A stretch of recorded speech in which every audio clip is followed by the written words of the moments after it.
Welcome to all. आज हम शुरू करने जा रहे हैं एक नया टॉपिक जिसका नाम है रेशो एंड प्रपोर्शंस। अनुपात और समानुपात। हिंदी में रेशो को अनुपात कहते हैं और प्रपोर्शन को समानुपात कहते हैं। ये बहुत इंपॉर्टेंट टॉपिक है मैथमेटिक्स के अंदर। काफ़ी सारे क्वेश्चन से सॉल्व होंगे, यूज होगा इसका काफ़ी जगह पे, तो इसको पहले पढ़ना जरूरी है। परसेंटेज में यूज होगा, इसके आगे सिंपल इंटरेस्ट कंपाउंड टेस्ट में इसका इस्तेमाल होगा आपका, और टाइम एंड स्पीड में भी इसका इस्तेमाल होगा। तो और भी जगह इसके एप्लीकेशन है, इसलिए इसको पढ़ना जरूरी है। पहले इसका नाम है रेशियो एंड प्रपोर्शंस। पहले हमको ये जानना जरूरी है कि रेशियो क्या होता है और प्रपोर्शन क्या होता है। क्या ये दोनों चीजें एक हैं या कोई इसमें अंतर होता है? क्या रेशियो और प्रपोर्शन एक हैं या कुछ अंतर होता है? ये जानना बहुत जरूरी है। पहले पहले हम इनकी दोनों की डेफिनेशंस देखेंगे, उसके बाद इनके एप्लीकेशंस देखेंगे।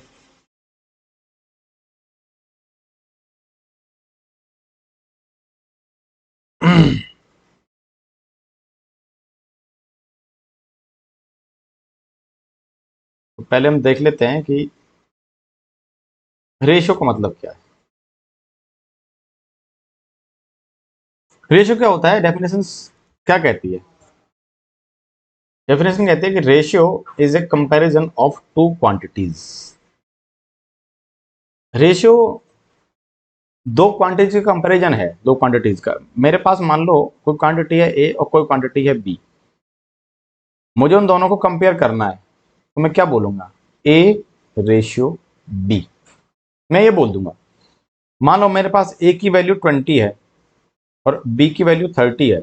मुझसे पूछा जाए बताइए कि ए रेशियो बी क्या होगा, तो ए रेशियो बी होगा मेरा 20 30, 0 से 0 कैंसिल, यानी कि 2:3। या फिर इसको लिख सकते हैं 2/3, यानी कि a upon B is equal to 2/3। a upon B is equal to 2/3, यानी कि मेरे पास जो b की वैल्यू है वो कितनी है? 3a/2, यानी b मेरा कितना है? 1.5 टाइम्स ऑफ a।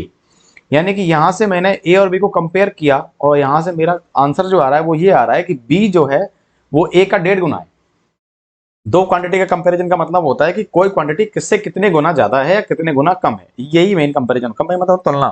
कोई किससे कितना ज्यादा है और कितना कम है, वो कंपैरिजन परसेंटेज में हो सकता है, वो आपका वो मल्टीप्लिकेशन उसमें हो सकता है। जैसे यहाँ पे देखो, क्या बी मेरा 30 है और ए मेरा 20 है। इसका मतलब ये हुआ ना कि मैंने जब कंपेयर किया तो मैं ये कह सकता हूं कि मेरा जो बी है वो ए का 1.5 गुना है। कैसे? अगर मैं 20 में गुणा कर दूं 1.5 का, 1.5 का, तो कितना आएगा? क्या 30 आएगा? और 30 वैल्यू है बी की, तो मैं कह पा रहा हूं यहां से कि बी मेरा जो है वो ए का कितना है? 1.5 गुना है। और यहां से वही आ रहा है, क्या बी 1.5 गुना है ए का। यही हो गई तुलना, ये होगा कंपैरिजन।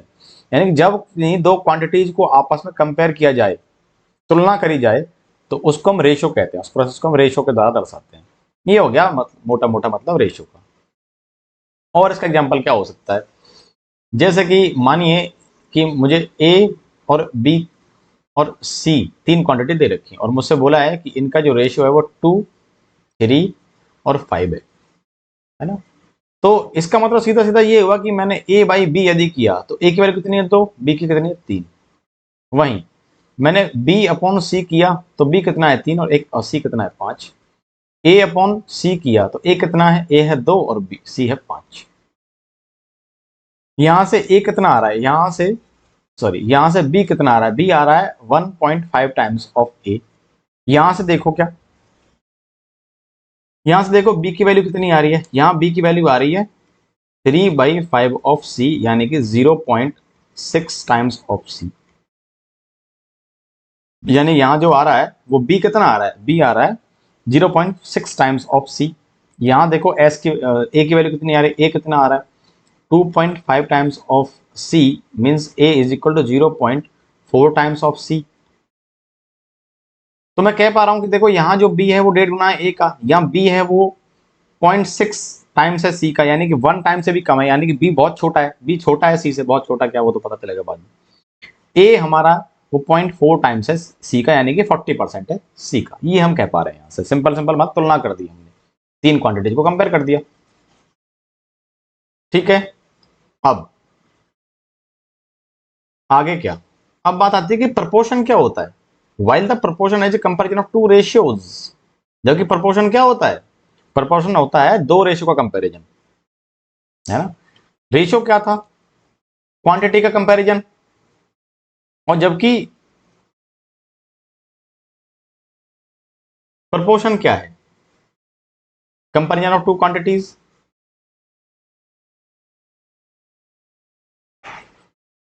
प्रोपोर्शन हमारा कंपैरिजन टू रेशियो, यानी कि proportion is a comparison of two ratio, यानी मेरे पास मान लो कोई रेशियो है A:B और कोई रेशियो मेरे पास C:D। अगर मुझे इन दोनों को कंपेयर करना है तो मैं कह दूंगा कि A:B प्रोपोर्शन C:D, यानी ये जो साइन है ना, चार डॉट लगाते हैं हम, यही साइन है प्रोपोर्शन का, ये साइन है प्रोपोर्शन का, ठीक है। यानी ए और बी कोई रेशियो है, A:B, C और D कोई रेशियो है, C:D का कोई रेशियो है, और इन दोनों को कंपेयर करना है। यहां पे रेशियो में क्या था, ये क्वांटिटी थी, और यहाँ पे ये भी क्वांटिटी कंपैरिजन है, यानी ये तो रेशियो है, ये भी रेशियो, ये भी रेशियो, इन दोनों को कंपेयर कर रहे हैं। रेशियो का कंपैरिजन जब रेशियो से कर रहे हैं तो हमारा क्या आ रहा है, प्रोपोर्शन आ रहा है। जैसे कि मैंने बोला कि 2/3 कोई रेशियो है और इधर 20/30 कोई दूसरा रेशियो है। अगर फिर ये दोनों देखो क्या कंपेयर हो पा रहे हैं, हाँ, ये एक रेशियो था, ये एक रेशियो है, तो यहां से 2/3 भी तो आ रहा है ना। तो रेशियो का कंपैरिजन कितना हो जाएगा, क्या हो जाएगा, प्रोपोर्शन हो जाएगा। इतना अंतर है दोनों में। रेशियो, इसको अनुपात कहते हैं, रेशियो को हिंदी में अनुपात कहा जाता है। वेयर मान लो कोई रेशियो है मेरे पास A:B, ए जो होगा ना उसको एंटीसीडेंट्स कहते हैं, ए को हम कहेंगे एंटीसीडेंट और वहीं बी को हम कहेंगे कोसीक्वेंट, है ना। कोई भी क्वांटिटी मान लो C:D आ जाए तो यहाँ पर एक पहली क्वांटिटी को क्या बोलेंगे, पहली क्वांटिटी को बोलेंगे एंटीसीडेंट, और क्वांटिटी बी को बोलेंगे, या क्वांटिटी दूसरी वाली को हम बोलेंगे कॉन्सिक्वेंट। तो यहाँ पर सी क्या है, एंटीसीडेंट, और डी क्या है, कॉन्सिक्वेंट। बस इतना जानना है, ए को हम बोलेंगे एंटीसीडेंट और बी को हम बोल देंगे कॉन्सिक्वेंट, ठीक है। द रेशियो A:B मीन्स ए के अपॉन बी के वेयर के इज ए कॉमन फैक्टर, ठीक बात है, is multiplied to the give equivalent fractions whose simplest form will be A/B. We can read AB as the A:B or A:B। मान लो मेरे पास कोई quantity दे रखी है, मुझे दे रखा है 40:50, ये मान लो वैल्यू है A:B की, तो यहां से A/B या A:B क्या हो सकता है, 40/50 हो जाएगा। इन दोनों में कॉमन फैक्टर क्या है, 40-50 का कॉमन फैक्टर क्या है, 10। क्या इससे ये कैंसिल हो गया, तो क्या 4/5 आ गया मेरे पास कट के, हाँ। यानी कि दोनों क्वांटिटीज का आप HCF लेके दोनों क्वांटिटी को उससे काट डालो, कैंसिल कर दो, कैंसिल कर दो इसका कॉमन फैक्टर से, दोनों का HCF से, आपका जो आंसर बचेगा वही आपका simplest form of the ratio होगी। देखो ना यहाँ पे ए के क्या हो रहा था, A:B, ए के बी के, तो ए कितना है 4 था, इसमें 10 था के, इसमें 5 × 10, तो के की वैल्यू कितनी है, 10 है, हाँ। दोनों में से देखो के से के कट गया तो 4/5 तो बच गया, है ना। कॉमन फैक्टर को आप मल्टीप्लाई को आप दोनों तरफ से काट सकते हो, तो आपका simplest form of the ratio आ जाएगी, यानी कि आपकी अनुपात की जो सबसे सिंपल जो फॉर्म है, ओरिजिनल फॉर्म जो है वो उसकी आ जाएगी, सरल रूप में आ जाएगा वो। रेशियो की प्रॉपर्टीज कुछ दे रखी है कि रेशियो की प्रॉपर्टी कौन कौन सी होती है, रेशियो की प्रॉपर्टीज हम देखेंगे यहां से।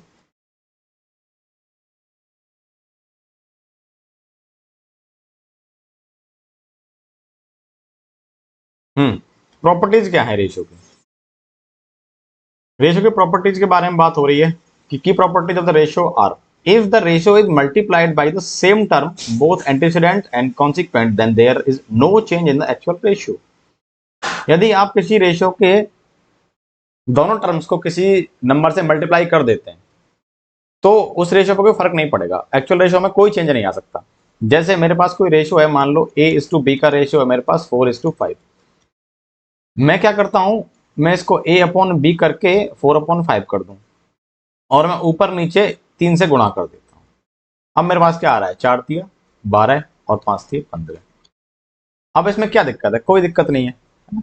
ये रेशियो और ये रेशियो दोनों इक्विवेलेंट है एक दूसरे के, एक्चुअल रेशियो में कोई चेंज नहीं आने वाला है मल्टीप्लाई करने के बाद। If the antecedent and consequent of the ratio divided by the same number then also, आप गुणा करो या डिवाइड करो, मल्टीप्लाई करो डिवाइड करो, आपके रेशियो में फर्क नहीं आएगा यदि आप ऊपर नीचे दोनों सेम नंबर से गुणा और भाग कर रहे हो तो कोई अंतर नहीं आने वाला, क्योंकि अल्टीमेटली आपका 12 है रेशियो 15 का सरल रूप जब आप करेगा तो आपको 4 रेशियो 5 ही तो मिलने वाला है, और यही आपका रेशियो पहले भी था, तो कोई चेंज नहीं आया ना 3 से गुणा करने के बाद ऊपर नीचे। लेकिन ध्यान ये रहे कि आपको सेम ही नंबर से गुणा या भाग करना है, नंबर जैसे नहीं कि आपने ऊपर 2 से कर दिया 3 से कर दिया तो रेशियो चेंज हो ही जाएगा ना, फिर तो के की वैल्यू चेंज हो गई है ना। बताया था आपको कि A is to B is equal to A के और बी के, कोई दिक्कत नहीं है, ये वाला कॉन्सेप्ट वैलिड है। हम यहां से आगे बढ़ेंगे। There is no change in the actual ratio if two ratios are equal then the reciprocal of are also equal, if A is to B C then B upon A, ठीक है।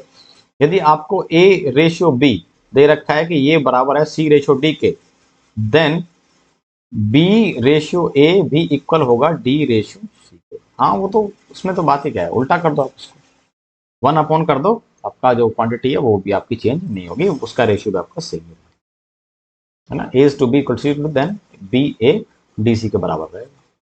जैसे मान लो ये रेशियो 2:3 था और ये हमारा 4:6 हो जाए, तो यहाँ से ए अपॉन बी कितना है 2:3, तो यहाँ और बी अपॉन ए कितना हो जाएगा 3:2, तो इसको हम कह सकते हैं कि कितना हो जाएगा 6/4 हो जाएगा, उल्टा हो जाएगा, बस कोई दिक्कत ही नहीं। Ratio of a pair of comparison can be same but the actual value may be differ. जैसे किसी ने बोला कि आपको कोई रेशियो दे रखा है, कंपेरिजन कैन बी सेम लेकिन एक्चुअल वैल्यू डिफर हो सकती है। मैं उससे कोई बोला कि भाई यहाँ 50 है और ये क्वांटिटी 60 है, दूसरे ने बोला कि नहीं 100 और 120 है। देखो रेशियो तो यहाँ 5:6 का ही है, कॉमन फैक्टर 10 से 10 कट जाएगा, क्यों 0 आ रहा है तो आप 10 कॉमन फैक्टर लेके काट सकते हो। और यहाँ भी देखो रेशियो 5/6, 5:6, लेकिन ये तो रेशियो है ना, ये केवल कंपैरिजन के लिए मैंने किया है, ये एक अलग क्वांटिटी है, ये एक अलग क्वांटिटी है। यहाँ कोई चीज 50 है, यहाँ कोई चीज 100 है, यहाँ कोई चीज 60 है, यहाँ कोई चीज 120 है, तो कंपैरिजन तो 5-6 कर सकते हैं आप, रेशियो तो 5 और 6 है, लेकिन जब मुझे एक्चुअल क्वांटिटी पूछेगा तो मुझे 100 बताऊंगा मैं कि नहीं यहाँ पे क्वांटिटी ए क्वांटिटी बी कितनी है, ए 100 है और बी 120 है, और क्वांटिटी 1 जब देख रहे हैं हम तो A1 जो है हमारा 50 है और A2 हमारा 60 है, लेकिन रेशियो पूछेगा तो ए और बी का तो मैं कह दूंगा कि 5:6 है। मैं क्यों ज्यादा बोलूंगा, उसमें बड़ा संख्या क्यों बोलूंगा, क्योंकि जब कॉमन फैक्टर से कट जाना है, 0 से 0 को जब कट जाना है, कैंसिल आउट हो रहा है, तो मैं सिंपल रेशियो बोलूंगा कि 5:6 है। लेकिन रेशियो सेम है लेकिन क्वांटिटी की वैल्यू अलग अलग है। आप देखो यहाँ पे 100 वैल्यू है, यहाँ पे 50 है, तो सीधा 2 गुने का अंतर है ना, ये 2 गुना है इसका और ये 2 गुना है इसका, लेकिन रेशियो तो सेम है, ठीक है। वही ये कहना चाह रहा है कि 45-60 का मतलब 5-6 कितने से कटेगा 9 से, 9 से नहीं, ये गलत दे रखा है, ये रेशियो यहाँ पे होगा तुम्हारा 50 और 60 होगा ना, ये रेशियो तुम्हारे यहाँ पे 50 और 60 हो जाएगा, जबकि यहाँ पे रेशियो कितना है 100 है और 120, तो ये भी तो ratio 5-6, hence the 5-6 is same but actual value is different. देखो ना ये 50 है और ये 100 है, 100 है, ये 60 है, 120 है, तो एक्चुअल वैल्यू अलग अलग है लेकिन रेशियो तो सेम है। ये कहना चाह रहा था यहाँ पे, ये यहाँ पे गलत दे रखा है, इसको आप 50 और 60 कर सकते हैं।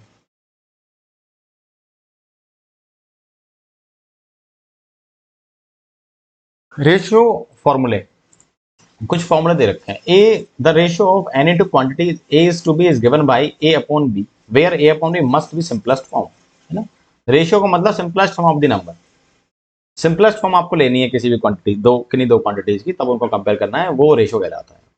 देन HCF और A B divide the and HCF reduce the simplest form, बताया था अभी आपको, सिंपलेस्ट फॉर्म में लाने के लिए आपको दोनों के कॉमन फैक्टर यानी कि हाईएस्ट कॉमन फैक्टर HCF से डिवाइड कर देना है दोनों नंबर्स को, तो आपका आंसर आ जाएगा, आपको सिंपलेस्ट फॉर्म मिल जाएगा। जैसे कि मुझसे बोला कि 24-60 रेशियो है, इसको सिंपल फॉर्म में करना है, दोनों का कॉमन फैक्टर क्या है, क्या 6 है, 6×4 = 24 और 6×10 यानी कि नहीं, और भी हो सकता है, कैसे आगे क्या होगा 12 हो सकता है ना, 12 से 2 बार कटेगा, 12×5 = 60, तो रेशियो क्या हो गया, ratio is to 2:5, ratio is 2:5, क्योंकि दोनों का कॉमन फैक्टर क्या है 24 का 60 का 12 है, HCF 12 है, तो 12 से 24 को 2 बार कैंसिल आउट किया और 60 को 5 बार, तो रेशियो आ गया 2:5।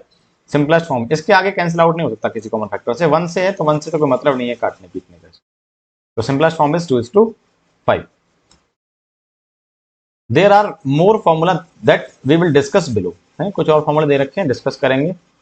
कंपाउंड रेशियो क्या होता है, इस पर क्वेश्चन काफी आते हैं, कई बार कॉम्पिटेटिव एग्जाम्स में क्वेश्चन पूछ ले जाते हैं और आपको देख के थोड़ा लगता है कि ये क्या पूछ लिया, लेकिन ये सिंपल है। कोई रेशियो दे रखा है मेरे को, कोई दो रेशियो दे रखे हैं कि A:B एक रेशियो है, ये इसको मैं R1 कह दूं, और मेरे पास R2:2 है, वो मेरे पास C:D है। मुझसे बोला कि दोनों का ना कंपाउंड रेशियो आप निकाल के बताओ मेरे को कि दोनों का कंपाउंड रेशियो क्या होगा। कंपाउंड रेशियो आपको क्या करना है कि आपको बस इनका मल्टीप्लिकेशन कर देना है, आपको R1 इंटू R2 आपको R मिल जाएगा, कंपाउंड रेशियो मिल जाएगा। R1 क्या है A/B, R2 क्या है C/D। कंपाउंड रेशियो पूछा है तो आप लिखेंगे AC/BD, बस सिंपल, यानी कि quantity 1 multiplication with quantity, simple simple आप इसको ऐसे कर सकते हैं, है ना, A/C/B। जैसे कि क्वेश्चन ले लेते हैं एग्जाम्पल के लिए, मुझसे बोला गया कि A/B का जो रेशियो है वो 3:7 है और C/D का जो रेशियो है वो 4:5 है। मेरे को ना कंपाउंड रेशियो बताओ आप,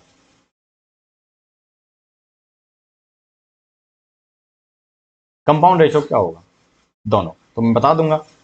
compound ratio is R is equal to 3:7 into 4:5, 4/5, तो 4×3 = 12 और 7×5 = 35, जो रेशियो हो गया कंपाउंड रेशियो वो हो गया 12:35 is the compound ratio of the given quantities.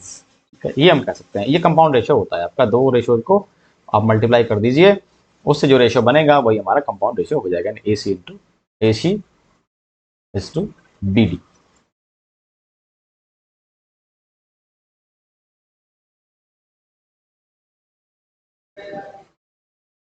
Duplicate ratio क्या होता है ना, ये भी कई बार पूछा जाता है कंपटीशन एग्जाम्स में, उसको काफी पूछते हैं कि डुप्लीकेट रेशियो क्या होता है।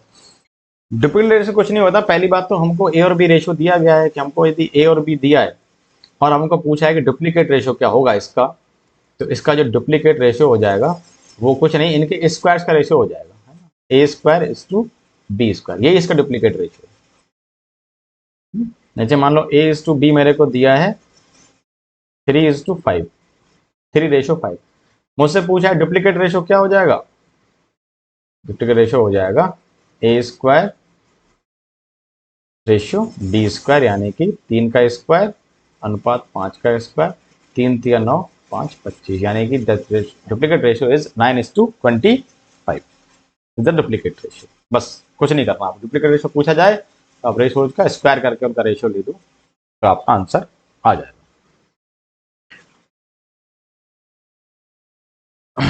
दूसरा हमारे पास फिर पूछेगा कि सब डुप्लीकेट रेशियो क्या होता है।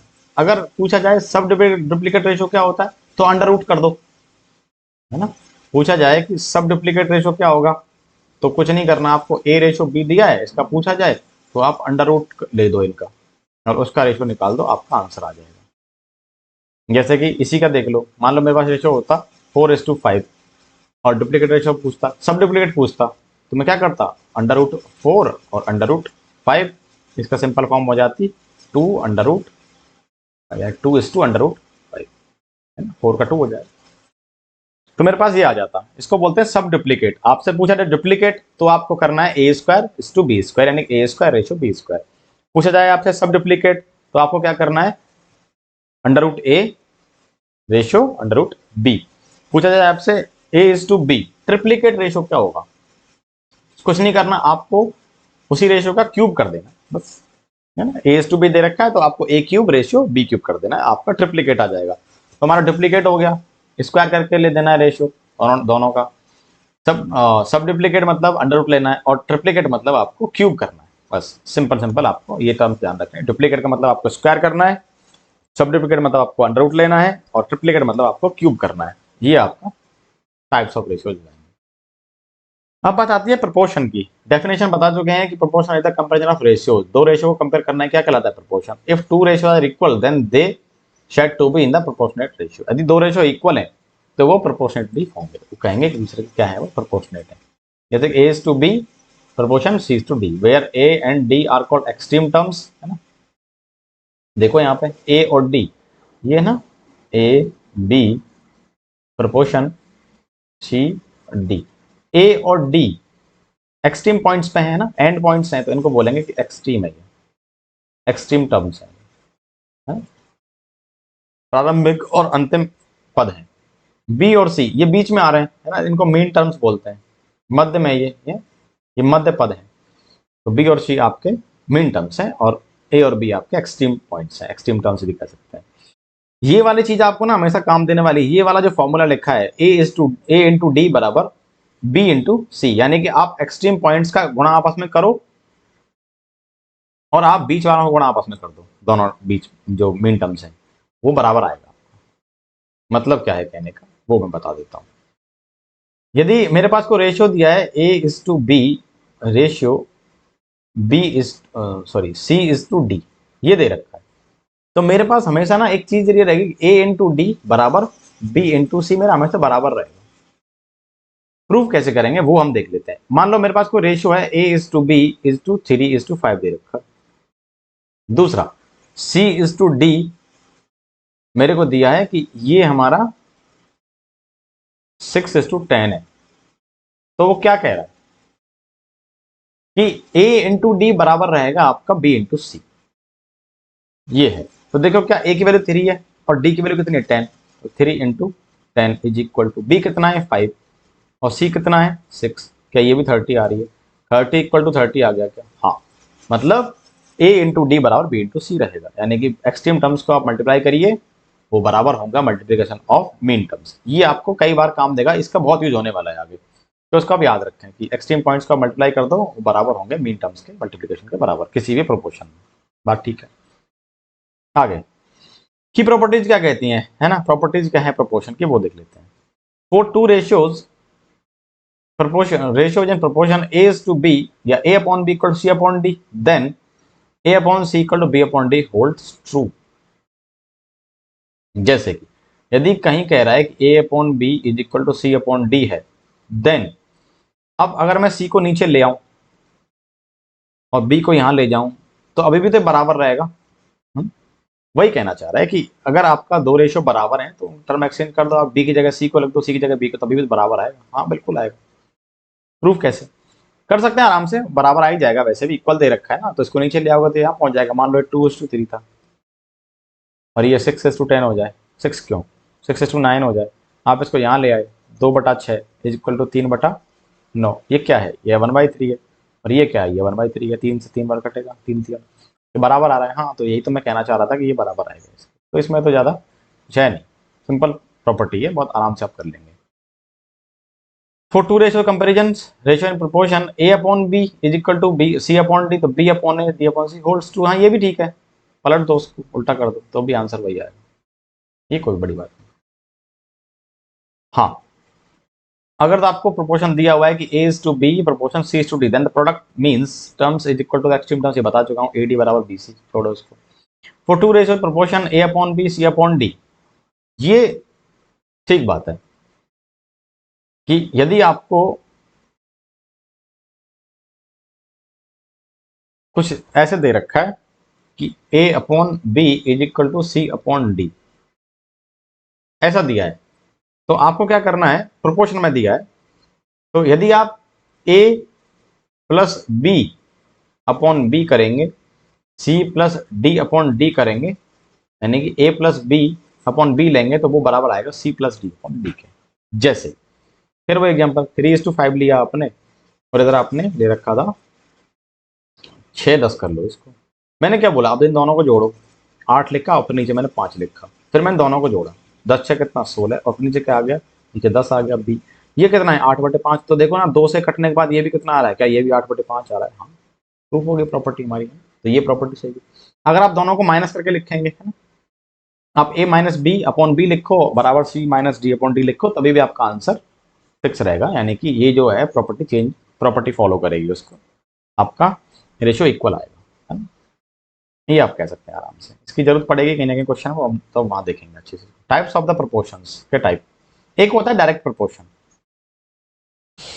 इसका क्या मतलब है? डायरेक्ट प्रोपोर्शन दे रखा है कि ए प्रोपोर्शनल बी, इसका मतलब क्या है ना। ये साइन जो है ये प्रोपोर्शनलिटी का साइन है,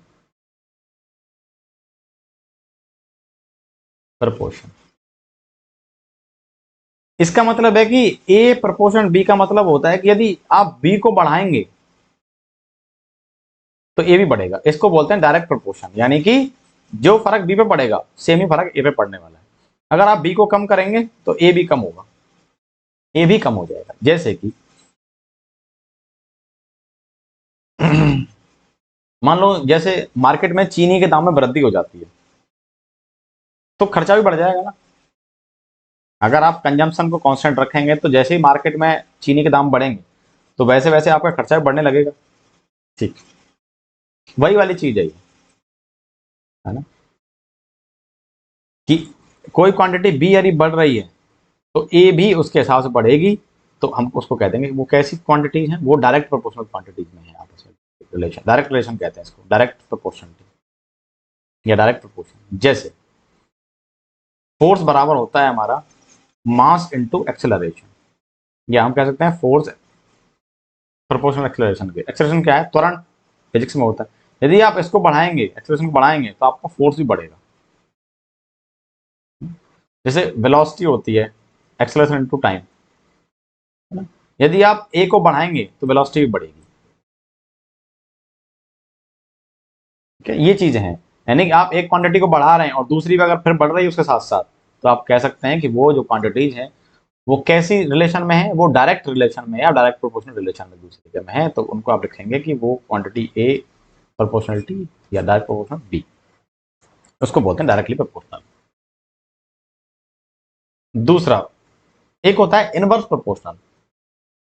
क्या भाई आपने देखा होगा कि जैसे एक क्वांटिटी कोई ए है और ऐसे लिखा देखा हो 1/b, इसका मतलब अगर आप बी को बढ़ाएंगे तो ए कम होगा, और अगर आप बी को कम करेंगे तो फिर ए बढ़ना शुरू हो जाएगा। एक बढ़ेगी तो एक घटेगी। ये है जैसे कि प्रेशर का दे रखा है, pressure is equal to force per unit area.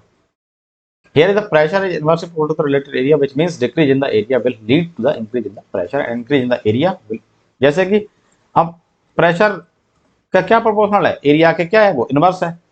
आपने एरिया को बढ़ाया तो प्रेशर ऑटोमेटिक कम हो जाएगा, कम प्रेशर लगेगा वहां। मान लो एरिया को आपने कम किया तो फिर प्रेशर ज्यादा लगेगा, है ना। तो ये होता है। जैसे आपने देखा होगा कि जब आप किसी दीवार में कील ठोकते हैं, नेल्स को अगर आप उसमें ठोकना चाहते हैं तो क्या होगा, उसका एरिया कम है नेल का, पीछे जहां आप उसमें हैमर से चोट लगाते हैं वहां पर उसका एरिया कम है, तो प्रेशर ज्यादा पड़ेगा। एरिया कम है ना तो प्रेशर ज्यादा पड़ेगा, तो आराम से कील अंदर दीवार के चली जाती है। वहीं मैं अगर उस कील के एरिया को बढ़ा दूं और उतना ही फोर्स लगाऊं तो वो अंदर आप उसको नहीं उसमें ठोक पाओगे, सेट कर पाओगे। क्यों? क्योंकि अब एरिया बढ़ गया तो प्रेशर कम पड़ेगा, प्रेशर कम होगा तो फिर इम्पैक्ट कम पड़ेगा, तो उसमें वो अंदर आप उसको नहीं सेट कर पाओगे। ठीक है, तो इसका मतलब ये हुआ कि ऐसा रिलेशन कहलाएगा हमारा इनडायरेक्ट या फिर इनवर्स प्रोपोर्शनलिटी रेशियो। ठीक है, आगे क्वेश्चन आएंगे तो और क्लियर हो जाएगा। एक है कंटिन्यूड प्रोपोर्शन।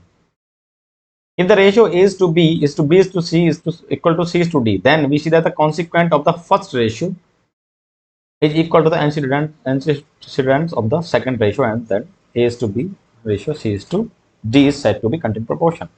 अगर ऐसा दिया है कि a is to b equal to c is to d दे रखा है, sorry a is to b ratio b is to c दे रखा है, और क्या हो रहा है कि देखो ना कि consequent of the first ratio is equal to the antecedent of the second ratio, है ना। देखो बी यहाँ क्या है, इस रेशियो में बी है कॉन्सिक्वेंट, यानी दूसरा टर्म है। ए तो एंटीसीडेंट है, बी को क्या बोल रहे थे, कॉन्सिक्वेंट बोल रहे थे, ये है। तो और यहाँ पे क्या है, दूसरे रेशियो में बी क्या है, बी यहाँ पे एंटीसीडेंट है और सी कॉन्सिक्वेंट है।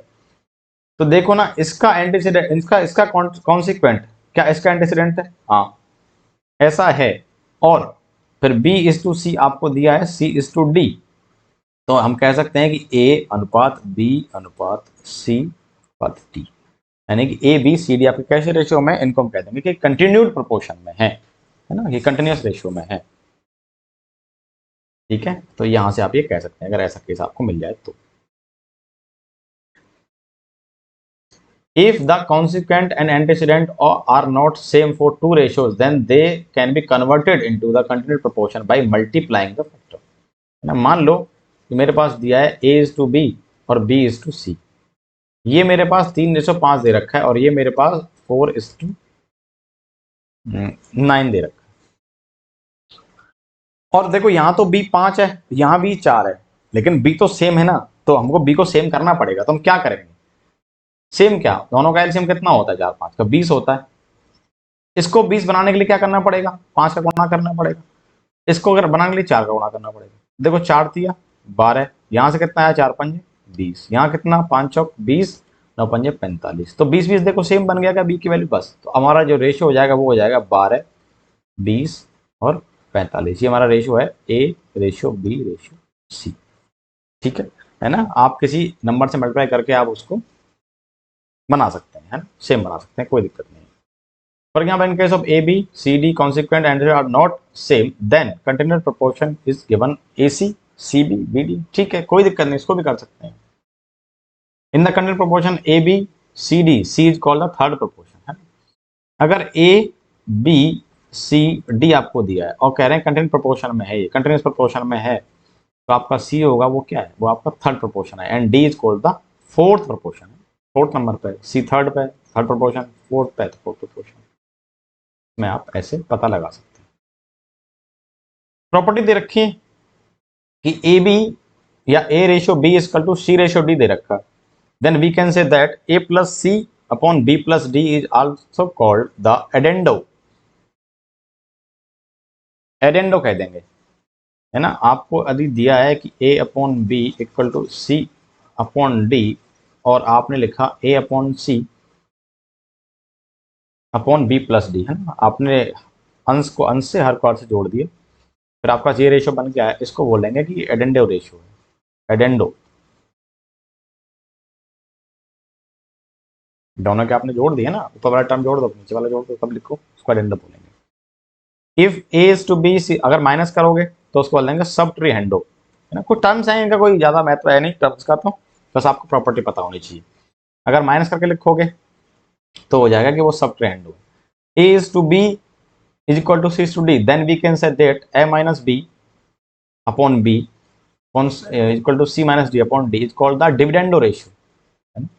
आपने क्या किया, नीचे वाला टर्म को ऊपर वाले में घटा दिया और नीचे वाले वहीं छोड़ दिया, इसको बोल देंगे डिविडेंडो रेशियो, ये डिविडेंडो।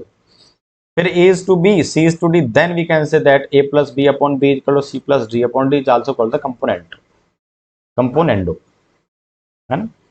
दोनों को आपने जोड़ दिया तो कंपोनेंडो कहते हैं। A/B C/D, then we can say that AC equal to BD is called the अल्टरेंडो। ठीक है, क्या करना है आपने, ए बी को क्या कर दिया आपने, A/C चेंज कर दिया, B को C से, बस। इसका जो ये वाला टर्म था इसको यहाँ ले आए, इसके को यहाँ ले गए, तो A/C बराबर B/D also called the alternendo, alternendo. फिर कह रहा है कि A/B C/D, then we can say that BA = DC is called the invertendo, इसको बदल दो। A/B = C/D, then we can say that A+B/A-B, C+D/C-D is also called the known as componendo dividendo। आप dividendo देखो, फिर component दोनों को divide कर दो, तो कंपोनेंट डिविडेंडो आ गया क्या, ये वाला फॉर्मूला यहां से आ जाएगा। If A proportional to B then means A बराबर KB, बिल्कुल सही बात है ना। यदि A प्रोपोर्शनल टू B दे रखा है तो A बराबर, इसको साइन हटाएंगे तो यहाँ पे K लगाएंगे, KB, है ना। K यहाँ पे कांस्टेंट होगा कोई भी, जिसकी वैल्यू हम निकाल लेंगे उसमें दी गई कंडीशन से। If A is inversely proportional to B, यदि A ऐसे दे रखा है 1/B, तब की क्या हो जाएगा, A बराबर क्या हो जाएगा, K/B। यहाँ भी K क्या है, K कांस्टेंट है। Dividing multiplying by A ratio by certain number is given ratio equivalent ratio, वो तो इक्वलेंट होता है, ये बता चुके हैं पहले ही। ये दोबारा से आ गए वही फॉर्मूला। मीन प्रोपोर्शन क्या होता है ये हम देखेंगे कि मीन प्रोपोर्शन क्या होता है।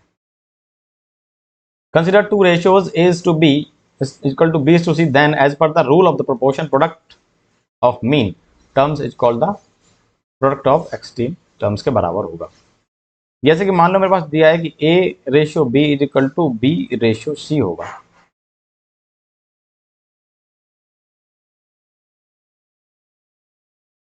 Mean terms is equal to the product of extremes, है ना।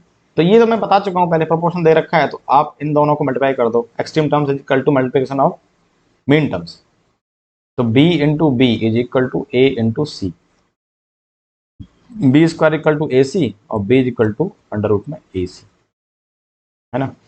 यानी कि अगर आपको तीन रेशो दिए हैं, a ratio b ratio c, ऐसे आपको दिया है a ratio b is equal to b ratio c, ऐसे दे रखा है, तो आपका b जो होगा वो मीन प्रोपोर्शन होगा, मीन प्रोपोर्शन, और उसकी वैल्यू क्या होगी, b बराबर अंडर रूट में ए सी, यानी कि B square equal to A सी। वो कहाँ से निकालेंगे, वो हमने कहाँ से निकाला, एंड मेरे पास दिया हुआ था a is to B proportion b is to c, तो बस एक्सट्रीम टर्म का मल्टीप्लिकेशन बराबर मीन टर्म्स का यार मीन्स वालों का मल्टीप्लिकेशन, जो मैं बताया था ए बी या a ratio b proportion c ratio d, तो वहीं से देखो ना।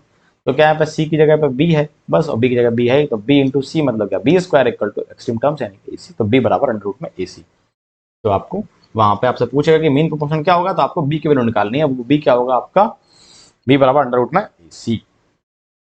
ये करना है आपको, बस इतना सा आराम से क्वेश्चन सॉल्व करो। जैसे कि यहाँ क्वेश्चन दिया गया,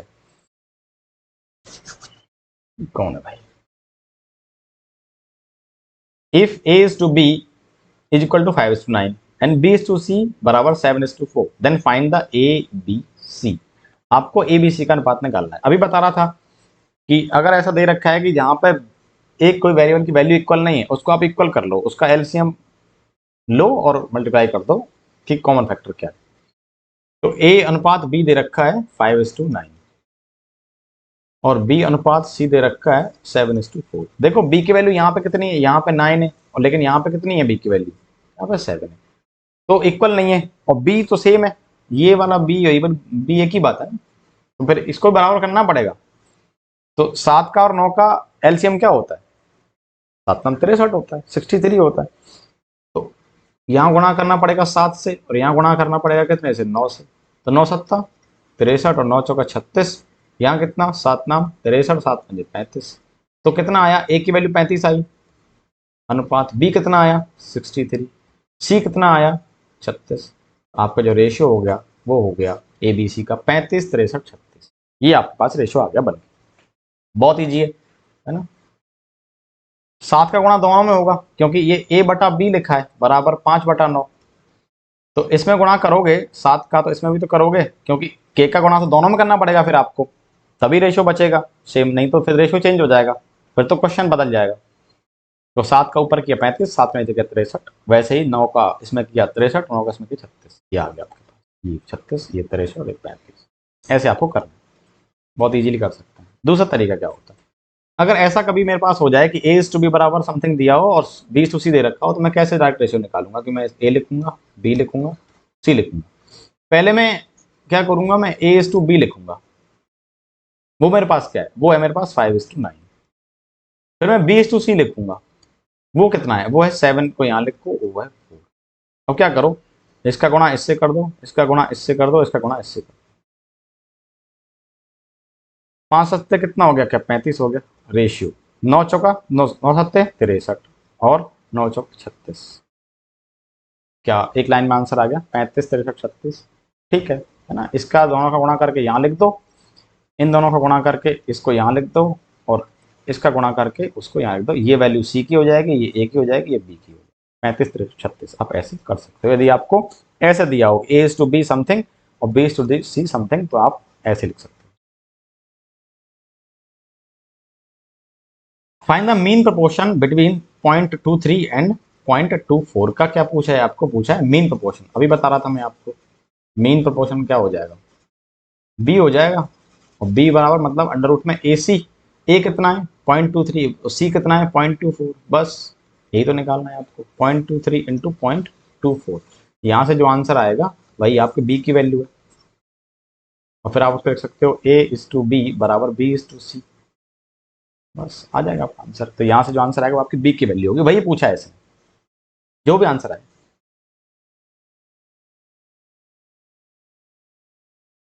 अब कह रहा है कि डिवाइड 981 इन द रेशियो 5:4। आपको ना 981 आपको कुछ रुपए दे रखे हैं, उनको आप दो जगह डिवाइड करना है 5:4 के रेशियो में, यानी एक को मिले 5वां हिस्सा, 5 हिस्से मिल जाए, एक को 4 हिस्से मिले, जुड़ के 9 हिस्से हो जाए। तो ऐसे केस में क्या करना है आपको? ऐसे केस में मान लो कोई दो बच्चे थे, उनको ए और बी का अनुपात करना था, तो ए अनुपात बी यानी 5:4 दे रखा है मेरे को। इन दोनों में बराबर, इसको दोनों बराबर नहीं, दोनों में बांटना है, लेकिन 5 और 4 का अनुपात, एक को 5 हिस्से मिले और एक को 4 हिस्से मिले, और टोटल हिस्से कितने होने चाहिए? 9 हिस्से। 5 4 9, देखो ना, ए का हिस्सा प्लस बी का हिस्सा जोड़ के कितना 9 हिस्से बनेंगे। तो 9 का हिस्सा बराबर किसके? क्या 981 के बराबर है ना? 9 हिस्से बराबर है 981, टोटल मनी तो 981 रुपए ही है। तो 9 हिस्से बराबर 981, तो एक हिस्सा बराबर कितना होगा? 981 बटा 9। ये कितने बार कटेगा? 109 बार कट जाएगा 9 से, है 9 से 100 बार 900 और 9 81, 109, यानी एक हिस्से की वैल्यू कितनी है? 109। इसको कितने हिस्से मिलने चाहिए? 5, तो मल्टीप्लाई कर दो 109 से। इसको कितना हिस्सा मिलना चाहिए? 4 हिस्से इसको मिलने चाहिए, तो इसको गुणा कर दो 109 से। यहाँ कितना आएगा? 545। यहाँ कितना आएगा? 436। यानी कि बी को मिले 436 रुपए और ए को मिलेंगे 545 रुपए। ये इसका कहने का मतलब है कि आप ना रेशो दिया है, मतलब दोनों जुड़ के किसी के हिस्से हैं, वो टोटल उसमें कितने हिस्से हैं, है ना?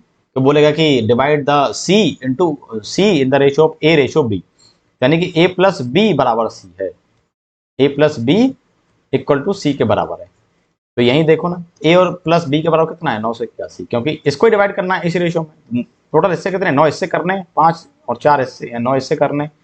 5 हिस्से किसको दे दो? ए को, और 4 हिस्से किसको दे दो? बी को दे दो। टोटल 9 हिस्से करो, 981 के कर दिया, तो 5 हिस्से कितने होंगे? 545, और 4 हिस्से कितने होंगे? 436। इसको आप आराम से टैकल कर सकते हो। कोई बैग है, ए बैग कंटेन्स 50 पैसा, 25 पैसा and 10 paisa coins in the ratio of 2:3 5:3 amounting to 510। Find the number of coins of each type, है ना? कि कोई आपके पास बैग दे रखा है, उस बैग में कुछ पैसे हैं, उन पैसों को आपको बांटना है। तो बस वही आपसे रेशो पूछा जा रहा है कि आप उसको इस रेशो में बांटो कि सबके हिस्से में लगभग इतना इतना आ जाए।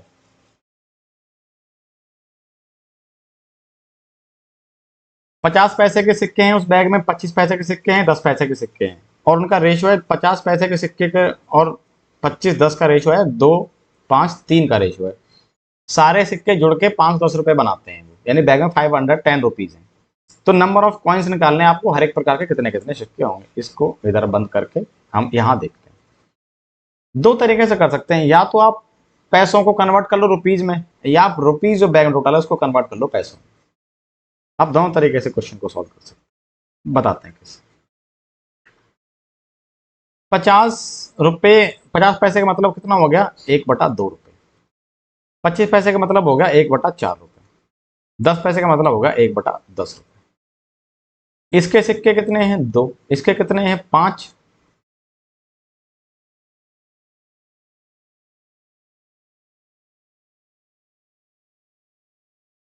और इसके पैसे, इसके सिक्के कितने हैं? इसके हैं 3। आप ना गुणा कर लो, या एक काम करो, आप यहां पे इसको, इनका एलसीएम ले लो। कितना हो जाएगा? 20 इनका एलसीएम हो गया। 2 से कितना? 10। 4 से कितना? 5। और 10 से कितना? 2। कितना पैसा मिलेगा? 10 दूनी 20, 25 और 3 दूनी 6। देखो कितना हो गया ये? 20 25 कितना? 41, 45, 45 प्लस कितना हो गया? 51। हमारे हिसाब से 51 रुपए होने चाहिए, ठीक है? हमारे हिसाब से 51 यूनिट रुपीज होने चाहिए, लेकिन क्वेश्चन में दिया कितना है 510, तो 1 यूनिट की वैल्यू कितनी आ गई, 1, 1 यूनिट इज इक्वल टू कितना आ गया, 10 आ गया, यानी कि 1 यूनिट के बराबर है 10, 10 रुपए बराबर 1 यूनिट। टोटल रुपीज यहां से कितने होंगे मिलके, 200। यहां से कितने रुपए मिलेंगे, 250। यहां से मिलेंगे आपको 60 रुपए, यानी कि 50-50 के सिक्कों से मिलकर 200 रुपए मिलते हैं आपको। एक सिक्के की वैल्यू कितनी है, 1/2, तो x सिक्कों की वैल्यू या फिर 1/2 की वैल्यू कितनी है, 200, तो एक की वैल्यू कितनी आएगी, 400, है ना, ठीक है ना, यानी कि 1/2 सिक्के थे आपके पास, 1/2 रुपए थे, इतने तो थे और 200 रुपए मिल रहे हैं, यानी कि 200 रुपए मिल रहे हैं ना, तो कितने सिक्के बनेंगे ऐसे, तो 200/1/2 नहीं बनेगा, तो क्या 400 सिक्के नहीं बनेंगे, हाँ 400 ही बनेंगे। या एक काम और कर सकते हो, तरीका नंबर 2 से सोच सकते हो,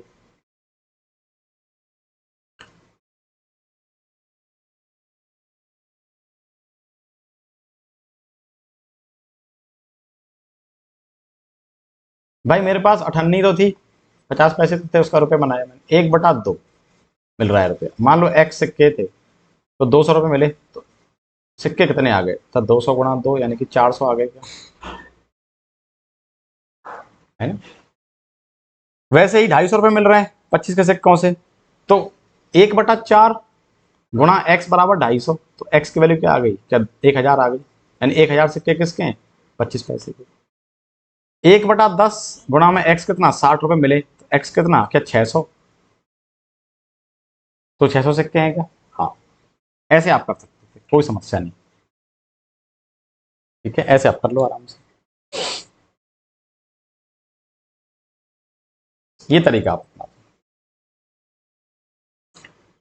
तरीका नंबर 2 क्या कहता है, तरीका नंबर 2 ये कहता है कि आप ना इसको कन्वर्ट कर लो पैसों में, तो 510 रुपीज का मतलब हो जाएगा 510 इंटू 100 पैसा, यानी कि 51,000 पैसा, ठीक।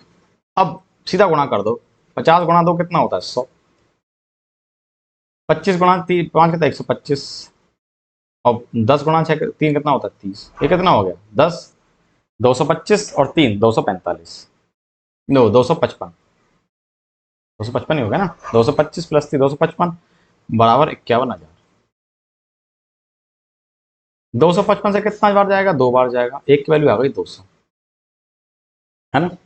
बस ये तुम्हारे ना अब वैल्यू आ गई सिक्के की, बस गुणा कर दो, रेशियो 2 गुणा 400, सिक्के कौन कौन है, 50-50 वाले, 2 गुणा 5,000, सिक्के किसके हैं, 25 वाले, वो 25 वाला, ठीक है, और 10 के कितने, 3, तो 20 2 3 6 यानी कि 600, ऐसे भी कर सकते हैं, ठीक है, क्योंकि यहां आपने पैसे में कन्वर्ट कर लिया ना, और वहां आपके पास रुपीज थे, तो यहाँ पैसे हैं, डायरेक्ट गुणा कर सकते हैं आप, रुपीज में नहीं कर सकते आप डायरेक्टली, आप रुपीज में वहां रेशियो चेंज हो जाएगा, क्योंकि आपने वहां पे एलसीएम दिया, यहाँ आपने एलसीएम नहीं लिया, ठीक है, तो रेशियो में बदल जाता है, यहाँ रेशियो चेंज नहीं करता, आप पैसे में कन्वर्ट करेंगे जल्दी होगा, ज्यादा आपको शॉर्ट ट्रिक्स में जाना नहीं है, बेसिक्स एकदम। ये क्वेश्चन है, इसमें कुछ एरर मेरे को लग रही है ना, इसको बाद में देखेंगे, इसमें कुछ है, हालांकि इसका रेशियो 1:2 आएगा, उसको बताता हूँ कैसे आता है। ये क्वेश्चन आप देखो, x/4 = 3y/5 and -z/3 = 3x - 6y - 4z k, ये दे रखा है रेशियो आपको, यानी कि x/4 आपको दिया है 3y/5, 3y/5 आपको दे रखा है -z/3, और 3x - 6y - 4z बराबर k के बराबर आपको क्या दे रखा है, ये दे रखा है -z/3, सॉरी ये 3 के बराबर दे रखा है, केवल 3 के बराबर, 3 बराबर दिया, किसके बराबर दिया, -z/3 के बराबर दिया, ये दिया है आपको, ठीक।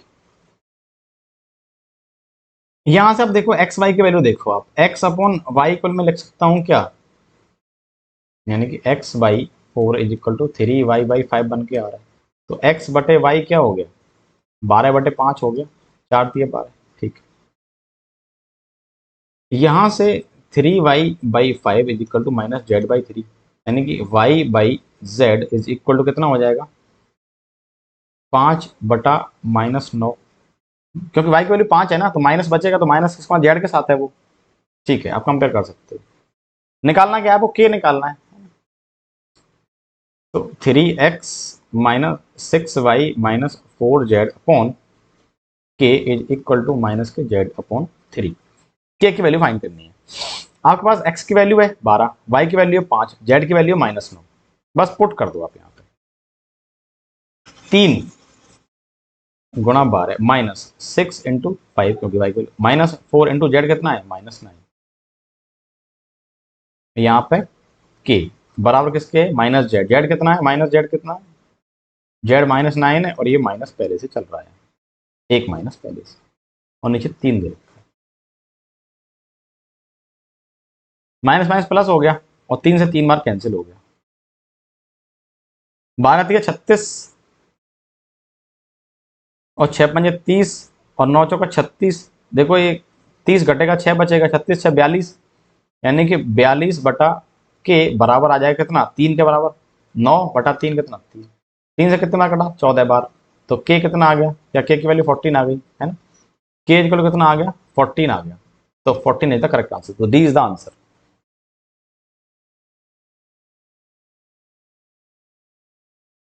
आपको दिया है कि a/b 3/√5, यहां से a की वैल्यू 3 है और b की वैल्यू √5 है, इसमें पुट कर दो बस।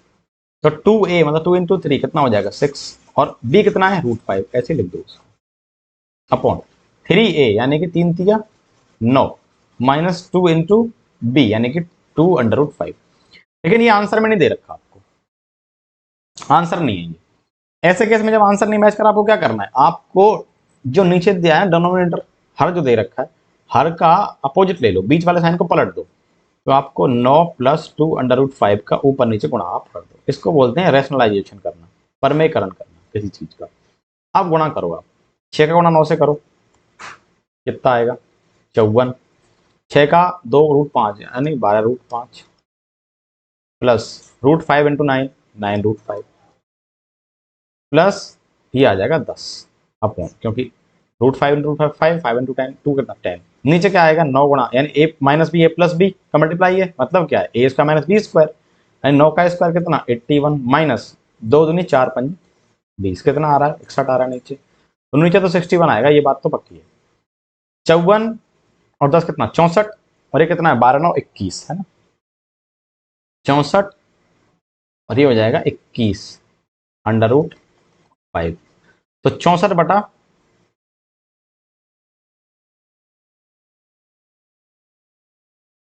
यानी प्लस है ना, हाँ प्लस है, 64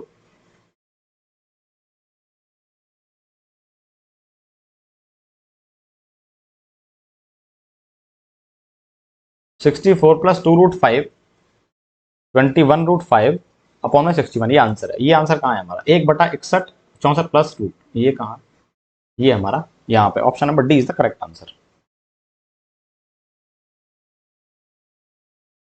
क्वेश्चन नंबर 4 क्या कह रहा है, क्वेश्चन नंबर 4 कह रहा है if a is 25% more than b and b is 15% less than c then find the ratio of a b c, है ना।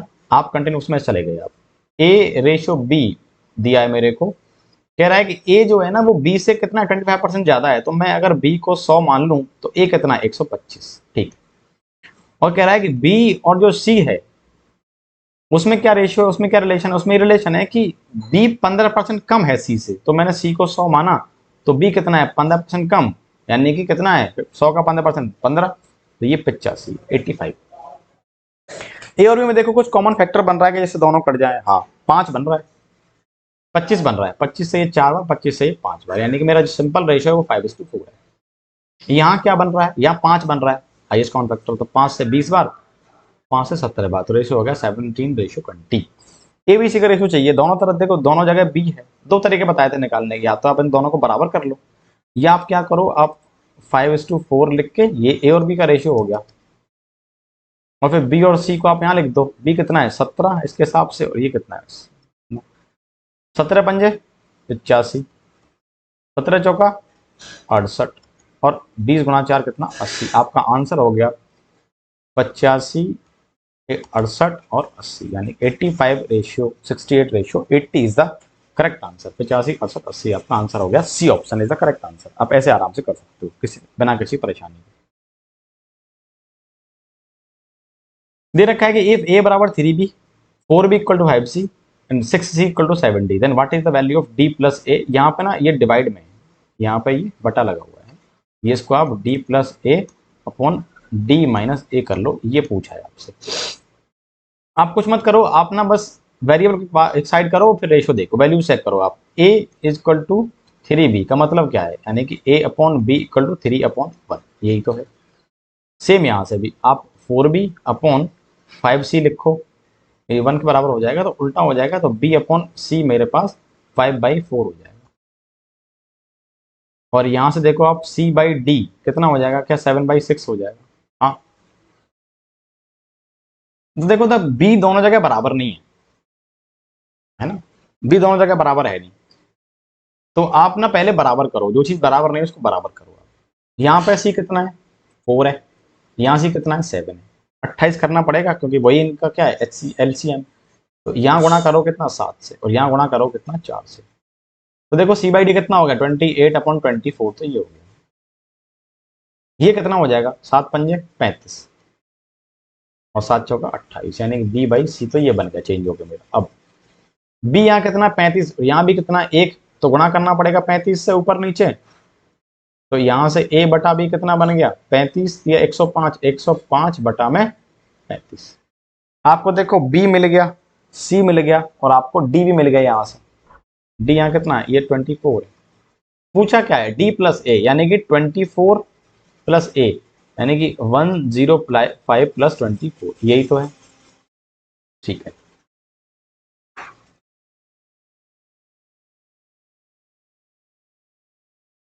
d प्लस a पूछा है, d कितना है 24, कुछ चेंज तो नहीं है। हाँ, b 7×5 = 35, c 28, c 728, ठीक। अब d माइनस a मतलब कितना 105 माइनस, और a ही करना है, और a कितना है, सॉरी d माइनस a, यानी कि 24 माइनस 105, ये 129 हुआ। और ये कितना होगा, देखो सीधा सीधा घटा दो इसको, 24 घटाते तो कितना जाता 76 बचता, उसमें 5 जोड़ दो 81 बचेगा, माइनस का कट रहा है 3 से 27 बार एक कटेगा, और 3 चौक 12 और 3 3 9, आंसर आ रहा है माइनस के 43/27, और वही हमारा आंसर है। Option number D is the correct answer. ऐसे आप कर सकते हैं, बहुत ही आराम से आप करिए, इतने ज़्यादा फॉर्मूले हैं नहीं, आपको सिंपल आता है, अगर मल्टीप्लिकेशन डिवाइड आता है तो आप आराम से कर सकते हैं। बस आपको ध्यान रखना जो नियम बताए हैं उन्हीं पे चलना है, और क्वेश्चन जब आगे बढ़ेंगे तो और आसान लगेगा। जैसे दे रखा है कि 5a is equal to 6b is equal to 9c, है ना, इसका नहीं पता हमको, आप इसको k के बराबर मान लो, है ना, जब 5 a बराबर 6b के, 9 b बराबर 9c है, तो ये भी किसी ना किसी के बराबर होगा, तो आपने बनाया k के बराबर है, तो फिर क्या 5a बराबर होगा k के, हाँ 6b बराबर होगा k के, और 9c बराबर होगा k के, ये बात होगी। यहां से a की वैल्यू कितनी है k/5, c की वैल्यू कितनी, b की वैल्यू कितनी है k/6, और c की वैल्यू कितनी है k/9। आप ना तीनों का रेशो ले लो, ए बी सी का रेशो क्या हो जाएगा, यहाँ से a अनुपात b अनुपात c, ये हो जाएगा k/5 अनुपात k/6 अनुपात k/9। तीनों में क्या कॉमन है, k कॉमन है, k को खत्म कर दो, क्या बचा 1/5, 1/6 और 1/9, ये रेशो है अपने आप में। लेकिन ऐसा कोई आंसर दिया नहीं है मेरे को, कोई ऑप्शन ऐसा नहीं है, तो मैं क्या करूंगा, इन तीनों का एलसीएम लूंगा और उससे गुणा कर दूंगा। 5 6 9 का एलसीएम क्या है 90, गुणा कर दो बस 90 से। 5 से कितने बार कटेगा 18 बार, 6 से कितने बार कटेगा 15 बार, 9 से कितने बार कटेगा 10 बार, है ना, 18 15 10 हमारा जो रेशियो हो गया, कहाँ है? Option number B is the correct answer. 18 15 10 is the ratio of A ratio B ratio C. Simple simple एकदम, है ना। आराम से आप बस आपको करते जाना है और कंपेयर करते जाओ, आपका आंसर होता चला जाएगा। इसमें ना ये क्वेश्चन में कुछ टूटा हुआ लग रहा है मेरे को, इसको बाद में देखेंगे, क्योंकि इसमें पता नहीं कहाँ पावर है कहाँ मल्टीप्लाई है, पता नहीं चल रहा, कुछ मिस्टेक हो गई है, तो इसको बाद में देखेंगे। ये देखो, a plus B upon C is equal to 23/12, b plus C upon A 17/8। What is the value of a plus C upon B? a plus B upon C is equal to कितना है? 23/12 दे रखा है, और b plus C upon A is equal to 17/8 ये दे रखा है। वैल्यू तो पता है आपको। देखो, क्या a प्लस बी बराबर 23 लिख सकते हैं हम, है ना। a plus B equal to 23, और c की वैल्यू आ गई यहाँ से 12। वहीं यहाँ देखो, यहाँ b प्लस सी आ रहा है 17 और a आ रहा है 8। आपको a प्लस बी पता है 23 के बराबर है, तो क्या यहाँ पे अगर मैं b निकालना चाहूँ तो निकाल सकता हूँ। तो b कितना हो जाएगा? 23 माइनस a, यानी कि 23 माइनस 8, तो b आ गया कितना? 15। इस b को मैं यहाँ रख दूं तो यहाँ से मैं c निकाल लूंगा, वो कितना है? 17 माइनस बी, और 17 माइनस 15 यानी कि c की वैल्यू 2 आ गई। खत्म हो गए काम। a पता है 8 है, c पता है 2 है, b पता है 15 है। निकालना क्या है? a plus C by B. a की वैल्यू कितनी है? 2। सॉरी, a की वैल्यू कितनी है? 8। b कितना, c कितना है? 2। 8 2 कितना हो गया? 10। और बीचे के नीचे क्या है? b, ये है 15। आंसर कितना आया? 10/15। ये क्या हुआ?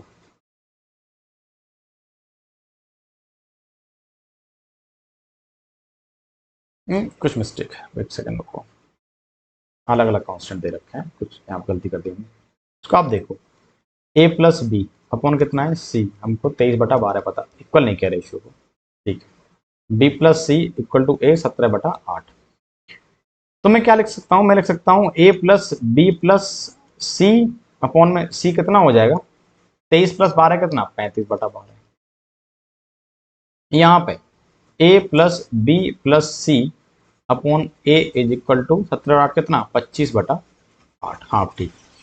तो एक चीज देखो, दोनों जगह ना a plus B plus C की वैल्यू बराबर नहीं है। यहाँ 35 है, 25 है, मुझे बराबर करनी है। दोनों का एलसीएम क्या होगा 35 25 का? 35 गुणा 5, 3 पंजे 15 और 5 25, है ना। क्या 175 एलसीएम होगा? इसका एलसीएम कितना और इसका एलसीएम कितना हो जाएगा? 35 और 25 का एलसीएम कितना हो जाएगा? 175। यहाँ कितना गुणा करना पड़ेगा? 5 का। यहाँ गुणा करना पड़ेगा 7 का, तो वो हो जाएगा 175 अपॉन में 7 8 56। यहाँ कितना? 175 और 12 पंजे 60। देखो सी की वैल्यू 60 आ गई, और यहां से ए की वैल्यू कितनी आ गई? 56, है ना। कंपेयर करोगे ना ये वाले को, ये वाला तो ये बन गया और ये वाला हमारा ये आ गया। ए मिल गया 56 और सी मिल गया 60, तो बी निकाल सकते हो। ए प्लस बी में से माइनस कर दो, तो 175 माइनस 56 प्लस 60, 6 और 5 11 है, 116। तो 175 माइनस 116 कितना हो जाएगा? 9 यहाँ बचेगा, और 16 में से 11 गए तो 5 यहाँ बचेगा, 59 बचेगा आपके पास। पूछा क्या है? ए प्लस सी, वो कितना हो जाएगा? 6 और 5 11, यानी कि 116 अपॉन में बी, बी कितना है? 59। तो 116/59 हमारा आंसर हो गया। वो कहाँ है? वो option number B is the correct answer. Compare करो आराम से, तो हो गया। हाँ, the fourth proportional to 4x plus 3 7x plus 2 and 9x plus 2 if x बराबर 4। a is to b, c to d था, यही तो था फोर प्रोपोर्शनल। यही पूछा है हमको कि बताओ इसका आंसर क्या होगा। इसको बोलते हैं थर्ड प्रोपोर्शनल, इसको बोलते हैं फोर्थ प्रोपोर्शनल। तो निकाल दो यहां से। प्रोपोर्शनल में क्या बताया था?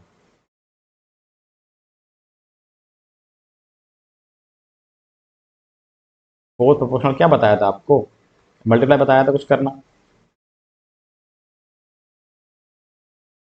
मेन प्रोपोर्शनल फोर्थ प्रोपोर्शन देखो क्या बताया था।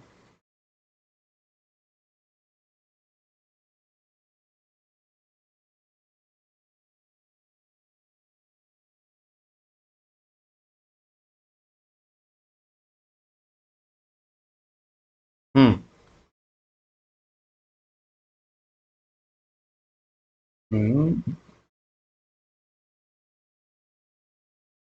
हम्म ये देखो बताया था कंट्री प्रोपोर्शन में होते हैं, तो ए अनुपात बी अनुपात सी अनुपात डी दे रखा है, तो थर्ड प्रोपोर्शन है डी इज द, ये दे रखा है। तो ए अनुपात बी अनुपात सी अनुपात डी आपको दिया। तो सी यहाँ पे क्या है, डी यहाँ पे क्या है, फोर्थ प्रोपोर्शनल है, सी थर्ड है और डी कितना है, फोर्थ प्रोपोर्शनल डी है यहाँ पे। ठीक है, वही निकालना है आपको।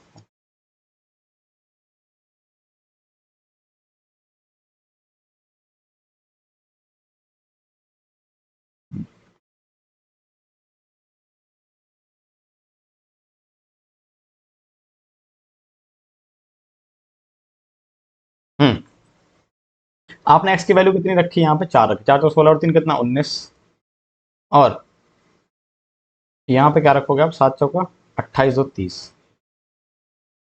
9 चौका 36 दो 38, यानी कि ये वाला रेशियो बराबर होना चाहिए इसके रेशियो के ना।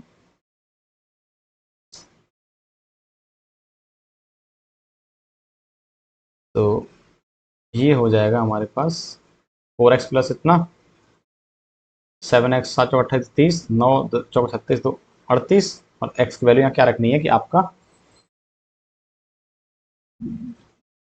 ए सी बराबर बी डी, यही था। हम्म ठीक। तो 1957,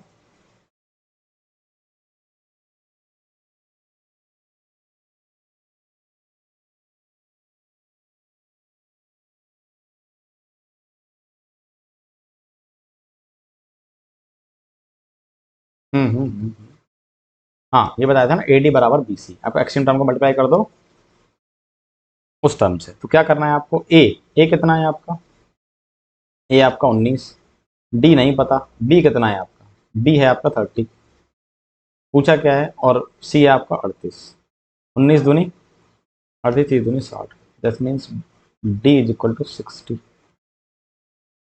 है ना। तो आपका जो फोर्थ प्रोपोर्शनल हो गया वो हो गया 60, B is the correct answer. 15 is the mean proportional of 30 and A, है ना। 30 यहाँ पे मान लो 15 है, फिर दे रखा है इक्वल टू 15 और समथिंग ए, कह रहा है कि 15 इज द मीन प्रोपोर्शनल, यानी कि A is to B equal to B, B is to C होगा। 15 दे दिया आपको, और मैंने क्या बताया था, यदि ए इज टू बी बराबर बी इज टू सी दे रखा हो, तो बी स्क्वायर बराबर ए सी होता है, जहां पे बी बराबर मीन प्रोपोर्शनल होता है। तो बी की वैल्यू दी है कितनी है, 15 है, इसको स्क्वायर कर दिया। ए कितना है, ए 30 है, ए ये वाला है ना, पहला टर्म ए माना जाता है, ए लग दिया यहाँ पे। 15 15 225, या फिर 15 गुणा 15 कर लो इसको, और इसको 30 लिखो, इसको ए लिख लो। 15 से 2 बार कट गया, तो ए कितना आ जाएगा, क्या 15/2 आ जाएगा, है ना। तो ए की वैल्यू कितनी आएगी, 15/2, वो कहाँ है, ये आंसर हो जाएगा। Two numbers are respectively 20% and 50% more than a third number. The ratio of the two numbers, है ना। मान लो कि दो नंबर है ए बी और सी, 3 नंबर मेरे पास, कह रहा है कि दो नंबर जो है ना वो तीसरे नंबर से एक तो 20% कम है, एक एक तो 20% ज्यादा है, दूसरा 50% ज्यादा है किसी तीसरे नंबर से। तो फिर उन दो नंबर का रेशियो बताओ। तीसरा नंबर मैंने मान लिया सी है, कह रहा है कि पहला नंबर उससे 20% अधिक है, तो 100 से 20% कितना, 20, तो ये नंबर 120 होगा। ठीक है, फिर कह रहा है दूसरा वाला 50% ज्यादा है, तो 100 का 50% कितना, 50, तो ये कितना नंबर होगा, 150, क्योंकि 50% ज्यादा है।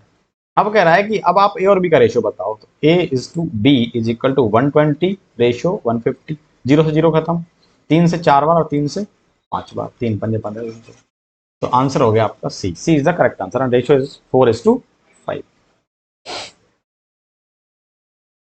आपको ये दिया हुआ है ए अनुपात बी अनुपात सी 3 4 5 के रेशियो में दे रखा है। कह रहा है कि A plus B plus C 156 है, कोई दिक्कत नहीं, आप क्या करो ना, then find the average of A and B. आप सबको जोड़ दो, ए प्लस बी, ये वाला रेशो, ये और ये जोड़ दो, कितना आ जाएगा? देखो एक ए 2 बार आया है तो क्या आएगा? 2a plus B plus C is equal to 4 3 7 5 12। तो a plus B plus C की वैल्यू कितनी आ रही है? 6 आ रही है।